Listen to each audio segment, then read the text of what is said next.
So would you mind use your language to say hello to your people in your country? Привет, привет всем, привет Chi. Привет всем. Привет всем, it's like hi all. Oh, привет всем, Oksana. So My name is Oksana. I am from Russia, from the city of Vladivostok. It's a city all the way on the east of Russia. So my neighbors is Japan, China, and North Korea. So it's like European farpost in Asia. I studied architecture back in Russia, and I have my bachelor degree over there. And I came to United States to do my master's degree, and I hold my master's degree in design research from SCI-Arc. So yeah, my major, I'm trained as an architect, but I work more like a designer, just generalist, I guess. Computational design is my expertise, like parametric design, industrial design, and I enjoy doing research and putting different design methods together to create a new product. Wow, so that's a really interesting background, because you also have a lot of architectural discipline. You understand how things organically, to put it, not organically, sorry, is how you can arrange different materials to join together and then to create a structure.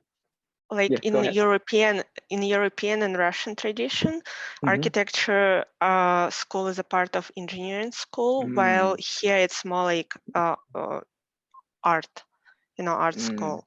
So like over there we study like construction engineering in depth. So like when you do something, you need to understand how it's gonna work. And yeah, I think it depends. So because we went to SCI-Arc, this is more like a design driven school, right? And but yeah, my some of my friends, they went to Cal Poly Pomona, so this under environmental design. So this could be a hybrid, right? So and then I know that also St. Louis Obispo is a really structurally driven to do the design. So yeah, no, for sure. I have only experience with SCI-Arc, but and also I think USC and UCLA. Well, it's like LA based school and schools, and they have like a bit similar direction. Yeah, I know that USC, that's the school I'm going right now. So they have they're independent, but they're more close to the art. And they go to the Warski School of Art. So to get this is more have a better closer connection. And then UCLA, I believe that they stand alone. But but yeah, and then I believe that in the European world, I have some friends, they from Austria, so they're really true engineer, but they are just study more in terms of doing design and doing architecture. So that's I see slightly different, yeah, between the education in Europe and in the United States. But I believe that you went through different culture, right? So you also see the difference is quite different here. Yeah. So, but when I ask, but when you back in your in your country, Russia, so why you study architecture as your major? It's a hard question, because my choice was a mixture of like a political background at this time, and I think my personality. So I came from the family of doctors. So like all my family are doctors, and doctors over there, it's not like as fancy profession as here in the United States. So my parents told me that like I'm not gonna study medicine, like only if they die. But it was true at this time. It was time I grew up after perestroika, when like iron wall crashed. So it was a difficult time for Russia, and I really wanted to, I guess I had an interest in math and physics, but I struggled to understand why, how to apply it and how I would use it in my life to make money. And the reality was like my teachers told, like, you just don't need it, you know, unless you're the one who like calculating fast, and it's not I'm like solving problems. I'm not calculating fast in my mind, but these people who calculating fast, they like could go to competitions and win something for school. So they told me, like, you don't really like need it. I wanted to study physics, but we didn't have teacher for 2 years, and I studied myself, and I just got so discouraged by everyone, so I gave up. And yeah, and I was thinking what to do, and I like in some journal I came across majors which our university offers, and I was like, well, I personally am creative and crafty person, so I liked to draw. I liked to. I was into origami when I was a kid. I was into all these creative activities and into coming, you know, like storytelling. I love to like come up with the stories, and you know, and I was like, what major would kind of where all this range of my interest would fit, and I was like, oh, what is architecture? Architecture utilize engineering, which is like geometry, and I was like geometry was my favorite subject, like a little bit of math and physics, since you learn like construction mechanics, and also it's you need to design. So I got to use my you know, creative inner traits, I would say, personality traits. So and I was like, I want to study architecture, and my parents were like, we don't know what is that. I mean, like how to help you in here. But also I knew, I guess I knew that they're not gonna impact my decision like somehow. So I was like, well, okay, let's see. Let's try it, so to see what is going on. Yeah, and I think I did a good choice. It was a good choice for me because I was a little bit like, well, I am introverted person, and feel a bit weird at school. But when I, just because there was like no creative output, but when I was in university studying architecture, it was like, it was fine to be like me. So people pursue me normal, and yeah, I think it was a kind of good choice at this time for me. Yeah, I'm not sure in your country, but at least in during my undergrad in SCI-Arc, and also in my community college ELAC, so architecture is have a lot of freedom. So you can you have single problem, you can have multiple solutions to solve the problem, and then also there's nothing wrong and nothing right. So, and then but also it's like you can express yourself, your vision, and you can like if you want to explore something new, you can. If you want to do a mixture of what you already you have, you can. You can use traditional techniques too. Up to you, right? Definitely. Also when you decided architecture as your major, you finish your undergrad in Russia. So and then why you want to study architecture? I mean, you continue your master in the United States. I think at this point, well, I had already a computer and access to internet and all this information, like from the AA Architectural Association in London, from all these European schools.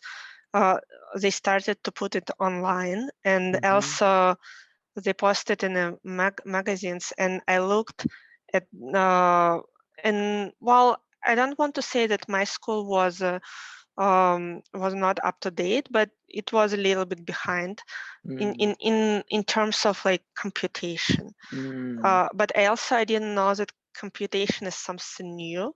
I thought like we just fall behind, and it was interested for me. So I was like really hungry to this new knowledge, to all these new techniques. Like for example, parametric design. I thought it's like existed, and they like all like designing in Maya using all this tools, which like in my school we still had this perception of people who use a computer. Like some of our teacher looked at our digital presentation and was like, oh well, computers did all for you. There is like no your input, and like everything is easy now because computer does it. And they couldn't understand that computer is just another tool and another way for you to express what you think, and also it does impact how you think, because the tool is different. It's not like a ruler anymore and pencil. So and I was really hungry to all this new information. I was like, I need to go somewhere like and to be on the and the age of these technologies, like to learn cutting edge technologies. And there was one good school in Moscow, but they required English too, so they teach in English. And English was an issue for me. I'm not like too linguistic oriented person. It's harder for me. Me too.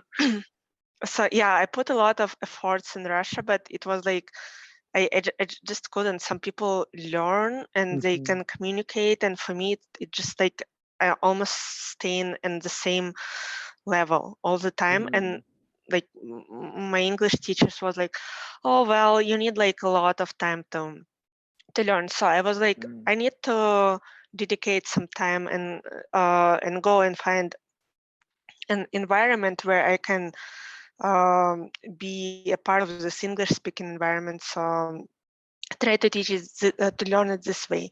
So I was looking for countries where I can study excuse me, study language first. And it happened to be United States because it was I could find an affordable school here, and also this country was like so far away from me, and I love to travel, and I could travel like in like with really minimal budget, just because I was like eager for new like for new impressions, for new places, learning cultures, learning just seeing things. And I was like, it's a good opportunity for me to explore a new country, because probably to go as a tourist is way too expensive. But this way I also gain something. So I found school and I came here, and I well, when you like just in a place where you can't communicate, you don't understand, you like really push yourself to start to understand people.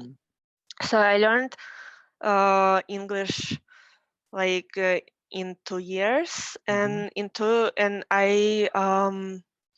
I think I had a conversation in one school with one girl from Spain or France, I don't remember, and we started to talk about architecture, about like our vision, about like technologies, about computation.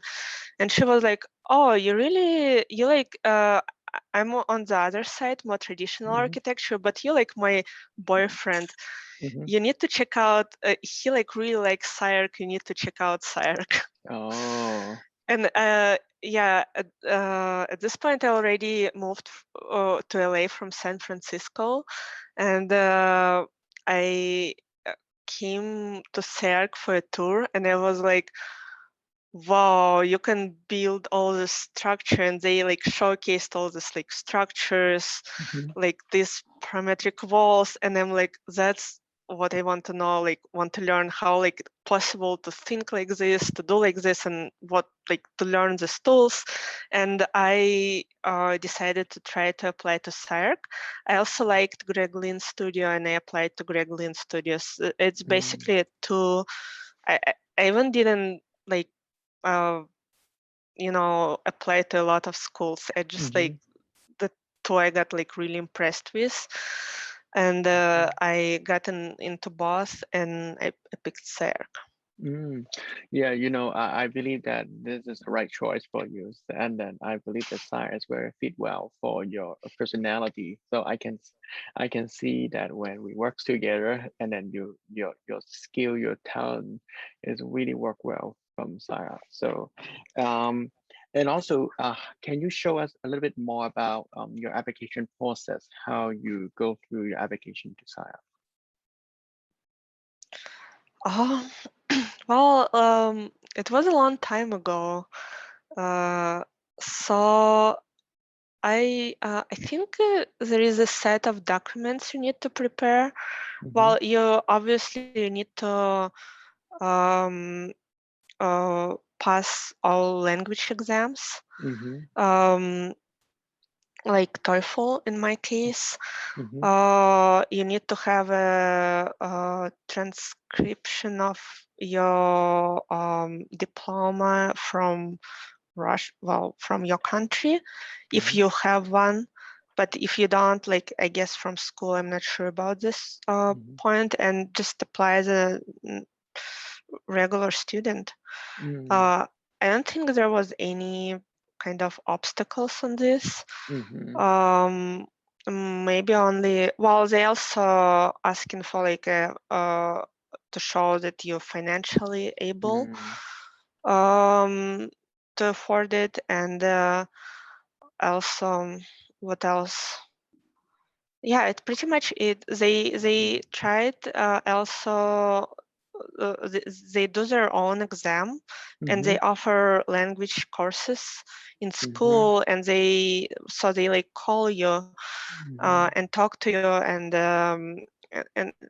like estimate how well is your language. And for me, at first test, they told it was not good and I need classes, but I was like, well, I'm already been in this country for a while and I'm communicating, and I think it was a call and I was on the street, so the connection was not really good, and I asked them to re-examine me, and but like to know, at least to tell what time it will be, so I will be at home prepared, not prepared, but like at home in a quiet environment, and they did it, and based on my second exam it was good enough. I see. It seems like you are all your application process is inside the United States, right? Because you told me that you will travel around in the country. Yes, it is also I think well, I need visa to enter United States, and else when I was so they give you a certain time for your visa, and I think it was just 8 months to go to a language school, and well, it's obviously not enough to learn, so I had to extend my stay here. But if you like extend, you like, I mean, you always have to go through embassy and convince them that you're not just like coming to, I don't know, come here and get married or something. That's it. They want to make sure that you like really input in their economy. So you need to prove it that you're like valuable asset for their economy. Got you. So yeah, and I was like at some point I didn't want to leave country until I go through application process, get approved, and can come back. You know. I see. Yeah, and also you went through your TOEFL and then you submit your transcript. And also, yeah, I know that a lot of country, so when you finish your school, right? So they do not have a they only have their language. Like you may require your school to have a translation for your transcript to English to finish your application. So yeah. So when you started in the SCI-Arc, what is your impression in the very beginning in the school? Well, yes, I think it was hard. It was very challenging, and I kind of appreciate that they treat international students as domestic, and it's like there is no this discrimination between one or another, but it can be also a disadvantage because you have to, your background is different. I didn't know tools they use. Like, for example, we don't use Rhino in Russia. We don't use Maya in Russia for architecture. It's like all, but American kids, they knew it because that's what they do in school. So this part was easy for them. And for me, it was like, I need to spend extra time just learning tool. Yeah, Oksana, I think this is very unique for SCI-Arc. So SCI-Arc is design driven. When you talk to other kids, other kids from other architecture school, they only use SketchUp and Rabbits to do their work. So maybe, I don't know. We are very different, and then also you're not in a traditional architect firm. I know that some of my classmates who came from Chicago University, they knew Rhino for sure. Yeah, they worked. So I think it's based on background. Yeah. Yeah, I think it's based on the school directions, right? So when the school they want to give the training for traditional architect, they need to make buildings. So they definitely will go to like AutoCAD, Revit, and then also maybe SketchUp, because this is the most typical tools for the firm they're using. But when the school, they really want to explore ideas, they're trying to do advanced, they also want to have innovation. So like, I believe that a lot of people, they graduate from the architecture school, they never open Maya. This is very different. No, that's true, but they had training on Maya, not like in Rhino. But yeah, it's a good point. And the other one was like, I mean, I just, my first semester, I guess I was totally lost, and I was in this like very experimental studio, and that's what like I was suggested by a chair of our our department. Like, if you want to experience SCI-Arc, just go to this particular studio, like Peter Testa studio, like working with robots. Yeah, and it was like, it was just like, what is that? What are we doing? Like, how it related to architecture? Is it like even I totally couldn't understand what he wants from us, and you just like try to come up with answers to his requests and trying to do robots. Well, now in retrospective, I understand why it was good, because it's like opening your mind so wide, and it's like, but to open your mind, you need to. It's never goes through like pleasure and enjoyment. It's like it goes from you need to suffer a little bit. Yeah. Also, you are so lucky because Peter has his studio is a very competitive to get in. So you Oh really yeah. have to get in a ticket to get into his studio. You're so lucky. Oh, that's interesting. Well, it was because my program was just 1 year. It was a short program for students who already have had like degree, Mm-hmm. like advanced degree. So that's why for us it was priority. Like Mm, our team would be in priority to get to his mm, class. that's great. That's Well, great. there was some let me remember how they call it like verticals, right? Mm-hmm, mm-hmm, Vertical studios, and some verticals we had a priority just because it is a short program and very like uh, specialized. It's not mm, like purely architectural program because everyone already had like diploma in architecture, so mm, it was like design research. So they emphasized all these weird studios where you not get to do traditional architecture, but mm-hmm, you get to explore different mediums mm-hmm, and also try to challenge the way you think mm, about design, about architecture. Uh, I mean, design is a part of architecture mm-hmm, in mm-hmm. general, like how you approach it, how Yeah, you and then think of it. Mhm. also his studio is pure very computation driven, right? So you have to Oh use yeah. ca- uh, uh, you have to use different type of software to finish the work. So I believe that this is very fit well with your vision too. Oh yeah, it was like a boost. Yeah, it's a boost to use all kind of tools you never done it before. Yeah, uh, but I think it was happy time. I was pretty happy to do all this, Mm, even though it was like challenging, mm-hmm, hard, but it was interesting. mm-hmm. That's true. So when you have difficulty to understand and because you never use the tools, how you get help in your studio?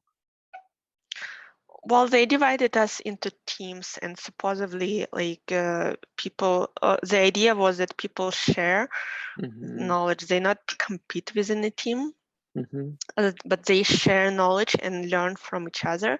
And like, if somebody's stronger in something, he show everyone else he like teach everyone else how to do this part, and another if another person stronger in another aspect like of a project, he teach other people. mm-hmm, But it worked. But also, I think if you're like really strong at something, sometimes people tend to do all work, like all job for themselves, and mm-hmm, don't really share tools with other people, like how they got result. And mm-hmm, sometime what I noticed, it was not a particularly case for my team, but it was um, case for other teams. I noticed that like some like if there is a very strong um, member, mm-hmm, he would like take the majority of work himself, and everyone else like not really benefiting from it. mm. So, wow, this is not really as a team. So that is unfortunate, right? As a team, and then you should Yeah, work everyone to distribute the work equally, and also could be divided by their talents, and then to get the job done. But when you're but doing, it's another, yeah, go ahead. no, go ahead, go ahead. Yeah, I think it's like one of the challenges of what SCI-Arc put in front of you, that you need to learn how to work in a team and be a team member. And like, so because when you work all together and all benefiting like from sharing knowledge, you're like, as a team, you're much stronger than as you one individual, Hmm. uh, in most cases. Yeah,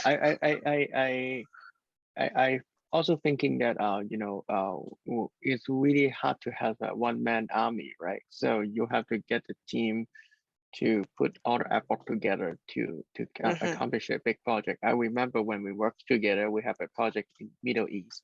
We spent, I think it's a whole month, right? So we decided you do the pattern, and Johnson and me to figure out the structure, and then someone to do solid work to get everything together. So we only have one person. That's impossible to finish the job in 1 month. Also to get the fabrication, to get the prototype, able to send it out to the client. Oh yeah, it's and it's like, and it's all afterwards you understand it when you work for like a company in this environment, or if you want to run your own business, how important is teamwork. You need to learn even how to delegate tasks to other people, because it's a nature of business. It's like not one man band. It's a collective of people who work together on one idea in one direction. They like build the company. Everyone has its best input, and they learn how to do it more efficient, you know, to optimize processes and so on. Yeah, to work as a team also is a challenge, right? Because everyone they document, they storage the information a different way, and then because when I'm working with different team, when I lead the team, the very important is to set up the structure, right? To have the people to document the information, follow the same standard, and then when the team member they look at the information, they look at the design drawings and the code. The programming code. So as everything is well organized, they're very easy to navigate through. Otherwise, everyone have a different format. That's not going to work. Yeah, it's a good organizational and management skills, and also it helps you to discover yourself. Like, for example, some people enjoy this organizational part and they're like, oh, I can be a good project manager, so I'm interested in this more than like in doing like, you know, hands-on prototypes or like thinking on concepts or something. But another, like, I'm totally not organized. I'm trying, like, I'm trying to do my best, but it just not in my mind. So it's like it's always been a challenge for me, and I really appreciate when another person does it for me, and I'm like, I just like have a directions which I can handle. You know. That's cool. So you always that's always cool having members in your team. They can cover just something you do not have, you're not And doing well.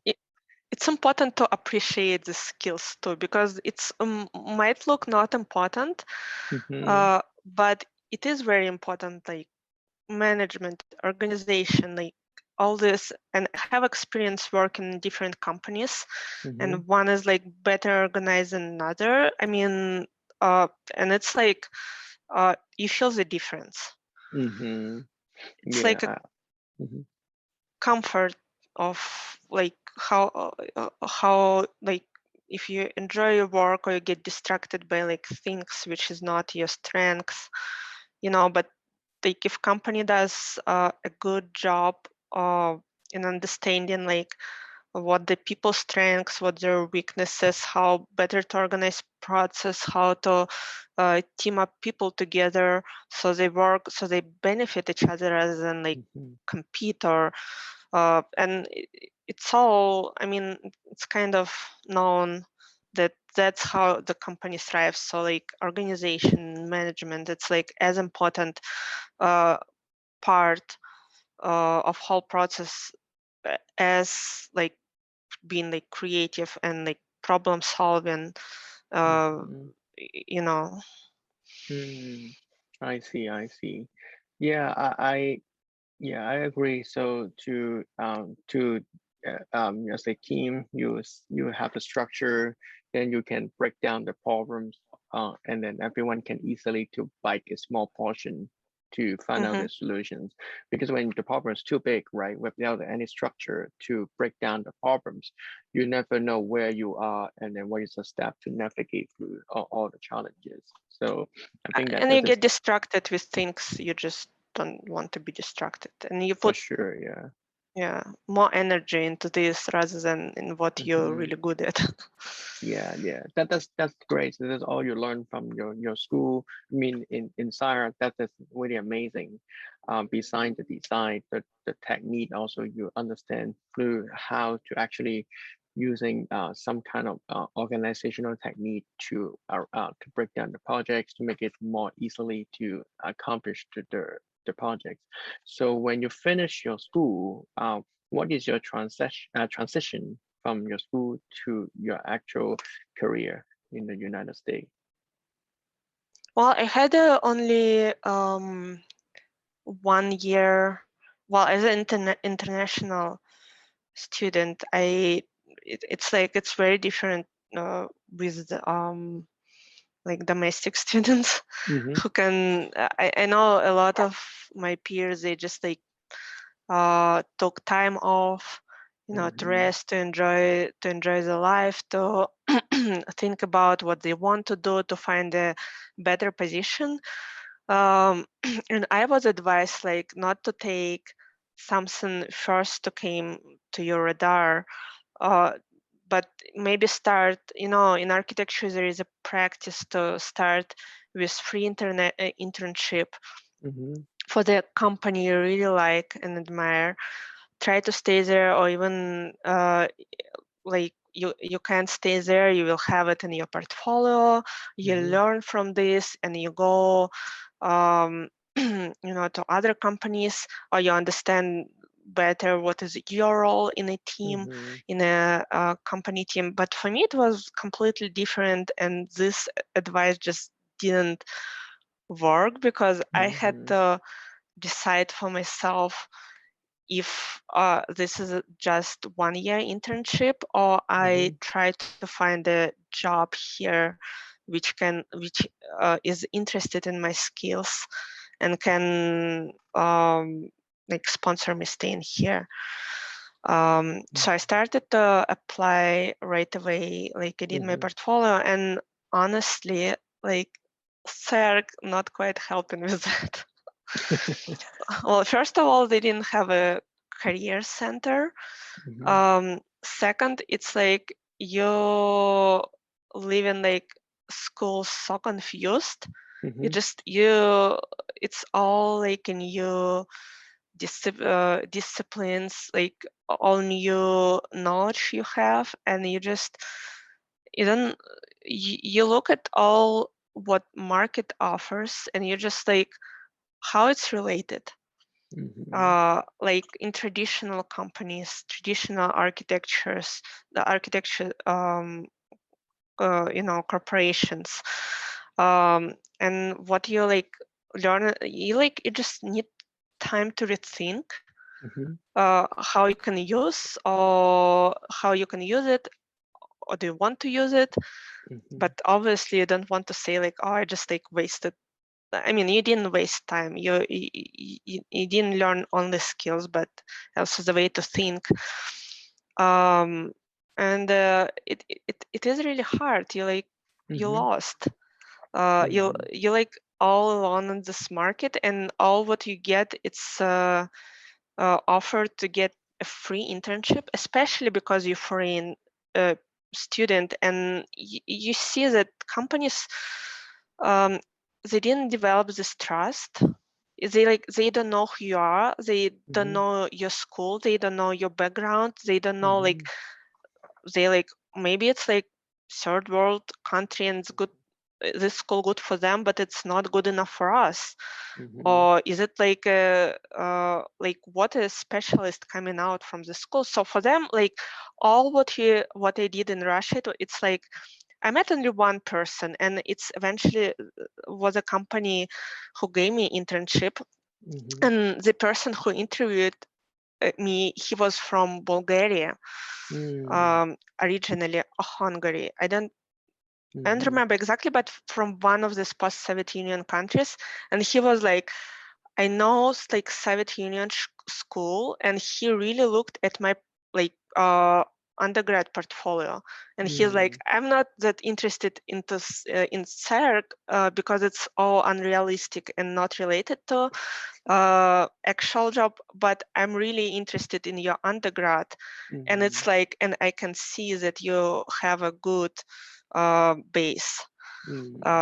So they offered me internship. So I was like, okay, I'll take it because I still like searching for a job, and at least I get some experience.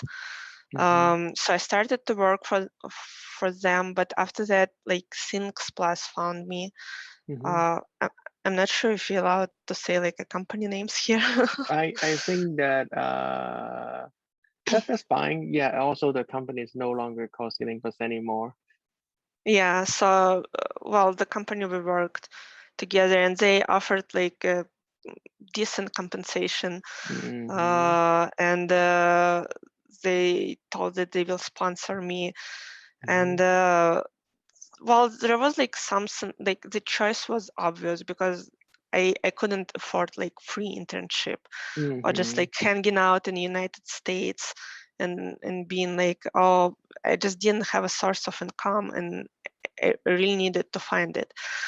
So I think at this point, well, it was like kind of my life-changing decision because you know, Yeah. once you pick this direction, you're like not in architecture really anymore.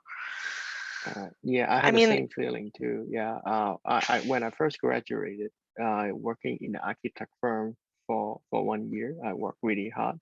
I work also my project is an international project. So when my boss she went to presentation, I have to stand by my team. Sometimes me, sometimes my team. We have to stand by when because she will present multiple times to different audience. So when she get the feedback, she will message us, "Hey, Chi, let's do some correction," and then send the PDF back to me.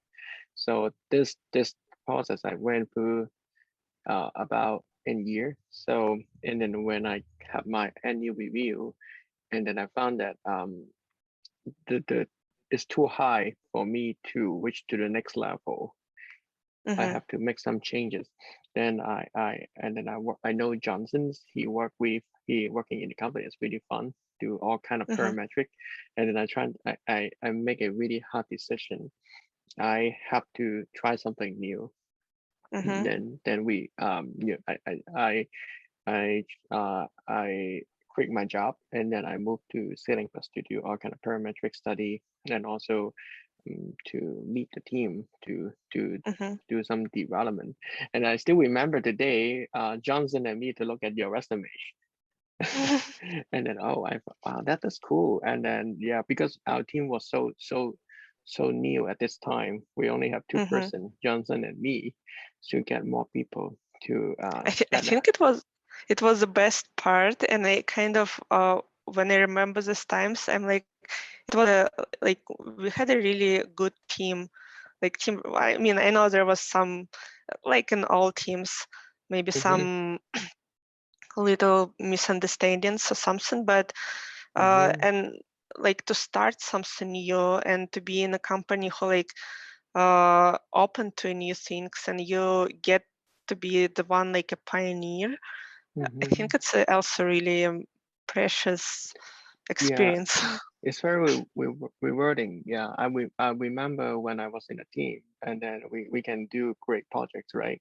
And then I'm really happy to see, for architect when they from design to see the job, maybe couple years, even though maybe when they quit the company, they never see the job finished, right? But for more of our job from design, concept design, fabrication, just maybe 2 or 3 months. And then six months later, so you were able to receive some picture from the client. Hey, this is the actual installation. They always appreciate that hard work we done for them. So this is really rewarding. And also we was in the new team to try to establish the new product line. And then we do all kind of website, and then we do all kind of I remember this is the first time I using data analytics to see which product and then which city have more interest with our product, and then I try to always do different keyword, to adjust a different keyword to see if it's going to help the people more interest to the product.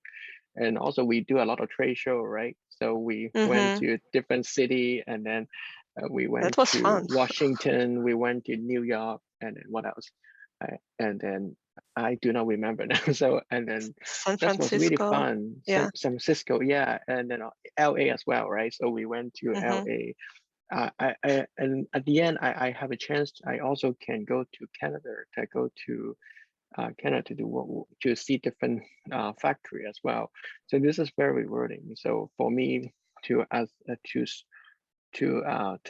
this changes to I'm not giving up architecture. I still need to, in my discipline, I still need to produce drawing. I still need to produce floor plan. But I just one step forward, because I believe that more of the architect, they will stop by the shop drawing. That's it. So they will not go beyond to the fabrication drawings. But for my job, I would take the shop drawings. Actually, it's really preliminary design, and then we break down the problems. We apply structure, and then also we apply pattern, and then to create the fabrication drawings to help the fabricator able to fabricate. So I see this connection is really fun. So I also thought it really valuable that you can help architects, since they like don't know limitation, don't know details. They just like do some kind of design as they see it, but you know that you can do more interesting. You can help them like to do design deeper, or to express what they want on next level, and you can be a part of this design process and make end product, like interior or exterior, even better, like to get it, to take it to the state of the art, you know, yeah, structure. absolutely. Also, because we're doing R&D, a lot of problem is no one can help you. You have to figure it out yourself. So this is the most challenging part. So I still remember sometimes. I did a lot of mistakes here.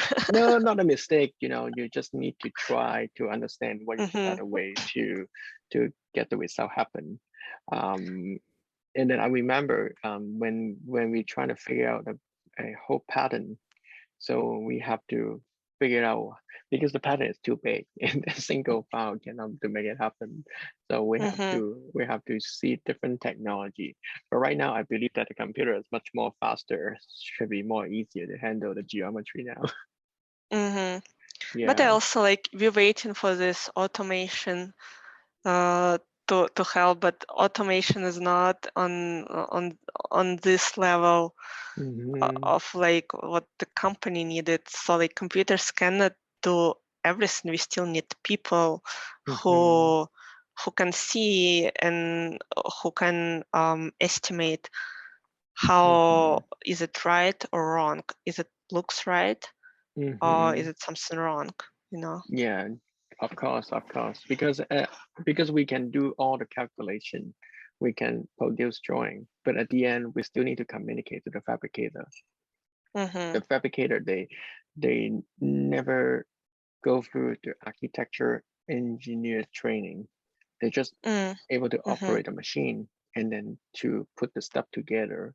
So our job also need to learn how to communicate with them to make sure that they can produce as what we need to get the projects done. So this is also another challenge I learned from this company.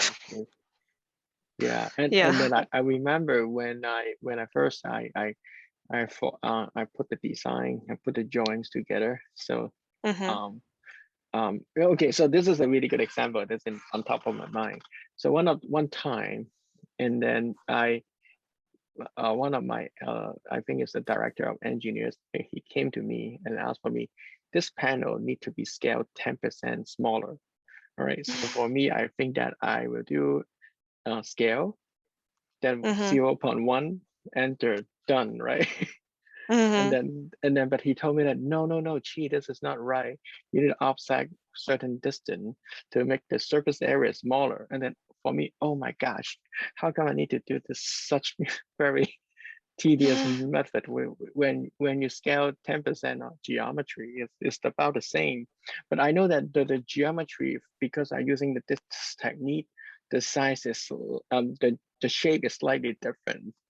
But but you know, sometimes even though for the people from different generation, how to produce the results is slightly different, because they never knows there's in the world there's a scale command to get the job done. And then they're using the traditional way. They need to using the surface to calculate how much they need to offset. Then we get the smaller surface. That's what they know in their training. So and then also after this, when I'm doing the similar projects again, I will clarify with them what exactly you want to produce. Can you share your expectation to me? Otherwise, and then I will do this to try to eliminate more miscommunication. So it's not about the technique. So you're absolutely right. So I believe that I did nothing wrong, but just the way how we see the problem is different. Does it create some kind of challenge at that time? Yeah, for sure. Like different backgrounds and different understanding. Yeah, the different understanding. Also, I believe that when you look back, when you study architecture in your country, compared with what you see right now, I believe that you also have the same feelings too, right? So because your country, the people only to reach out to see certain level or the training would go through certain method. So that's why you really want to see different perspective, and then to using computer to understand the challenge, right? You know, I think in my case it was kind of different. Yeah, because there is a traditional method, but everyone kind of feels that we need to adapt a new method, so we're not like fall that much behind. But no one really like on like teachers, instructors, they just don't have how to do it. They like don't know they don't have any connections or something, and you like a student, you do first few steps. It's basically R&D in school, and they like you get criticized, but like everyone feels that this is direction you need to go. Like it's because whole world already moving to the direction, so it's not like anymore instructions. Well, you get directions like what result you need to have. So you need to have like a set of plans, you need to have renderings or any other kind of representation, you need to have elevations, you need to have a like 3D view. So all this should be, but how you do it, it's like already on you rather than on instructors who know all techniques.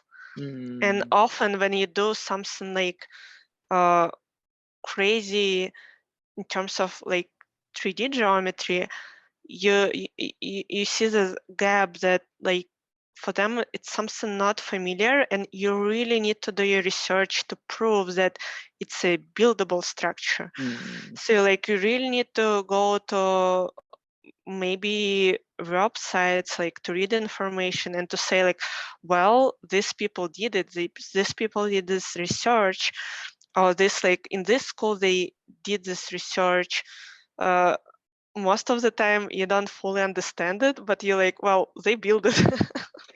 They use these materials, they use these techniques, and you're like, I really wanna know like how they really did it, but you know, it just like, and no one really understands, and everyone like, well, seems like a legit argument. Yeah, so this is the proof of concept process is very important, because also when I'm working with the domestic students, so they really well to speech in front of the people, because this is their mother tongue, right? So they really easy to express their idea. But one of the things is when you go deeper, you ask for them how, so they stopped it, because I see that more of the time this is this connection, because for at least for me, I'm not sure you, I really sometimes some of the concepts I really have to explain graphics, images, and then visual representation. This is another tool for me to communicate ideas. I always very reliant on the drawings to express what exactly the limitation, what is the solution is supposed to be. So that's I very rely on all the graphical tools to help me to express idea. You know, I think it's also related to our background, because in Russia we not get to present. We usually print everything and leave it in a auditorium, and we leave. So we just and our teachers, they go and they, like professors, they look at our work, and they have to understand everything from your drawings, from your renderings, from your short introduction, what you wrote, you know, like how you describe your project. And after that you see your grade, and after that you have discussion. Yeah, so for me it was like a big challenge to present in front, and I think it's really good experience. And now I'm still struggling with it. I'm still like not the person who present like freely in front of audience. I'm like forgetting words. I'm I'm just being shy, but I think it's really important. But I think you need to learn both how to you need to be able to show it through your drawings, as well as to communicate, like to be able to explain if there is something missing. You need to be able to explain it. Yeah, I think so. You know, drawing, presentation, and rendering is another representation of your work. And also, not all the time you can express, you can present your project in front of the people, right? So those tools will be a silent presentation for yourself to present your projects. That's become more and more important right now, because we're using social media. A lot of people just push the design online, so the people through your images to understand who you are and what kind of design style you are pushing forward. So yeah. So also I remember when you always have great design for pattern. So this is our time in our 3 years. That's really nice. So and then after that I transitioned to you know, this is very interesting. So when I make a decision, I want to go back to school, and then one of my partner, Johnson, he also made a decision. He wanted to relocate to San Francisco. And then after that, how was your time in the company? Well, I think we had some kind of established process, and I think at this time Rana moved to my team, and we got a new office, and we got a lot of requests and jobs for like presentations, and so we were pretty busy assisting engineering teams.